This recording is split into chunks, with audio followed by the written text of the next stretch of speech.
want to tell you a little story today, and it's about a guy who was walking past a construction site and he noticed a statue that was being carved to go on display. Now, he also noticed that there was a replica statue sitting on the ground.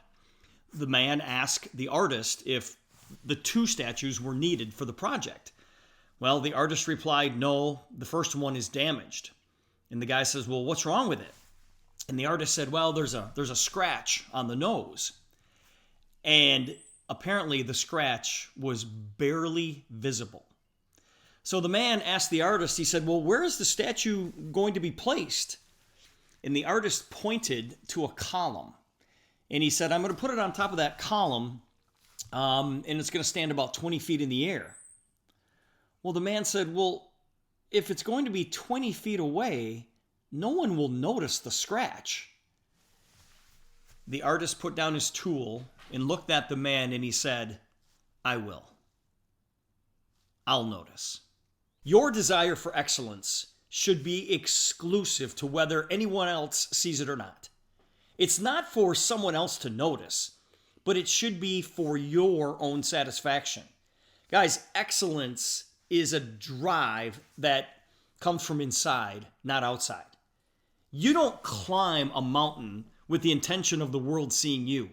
You climb the mountain with the intention to see the world. Big difference, right?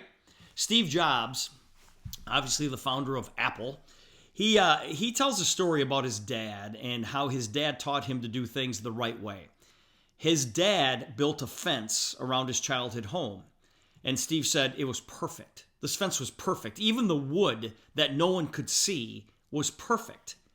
Even the panels inside a dresser facing the inside were perfect. No one except you will notice if you don't use perfect wood on the inside of the drawers.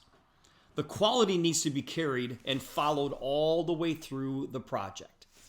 And those are the lessons that Steve Jobs learned from his dad. And obviously Steve took that to heart because Steve kind of lived his life that way.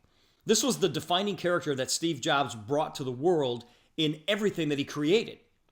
Craftsmanship. If you're going to make something, make it beautiful all the way through. This is why the insides of Apple computers, which, you guys, 99.9% of us are never going to see, they have their own aesthetic.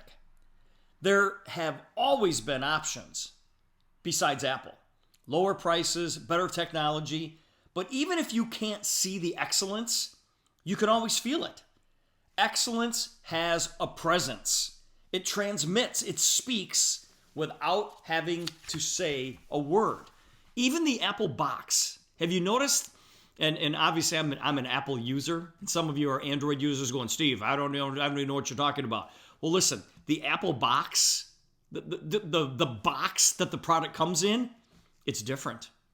It's just different.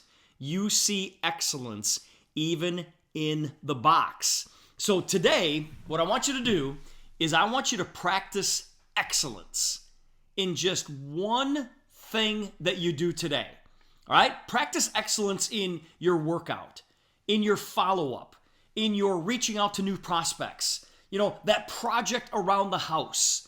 How about mowing your lawn? You know, practice excellence in mowing your lawn. Don't, throw the clippings into the mulch beds. Make sure the lines are straight. Practice excellence, and it might become a habit.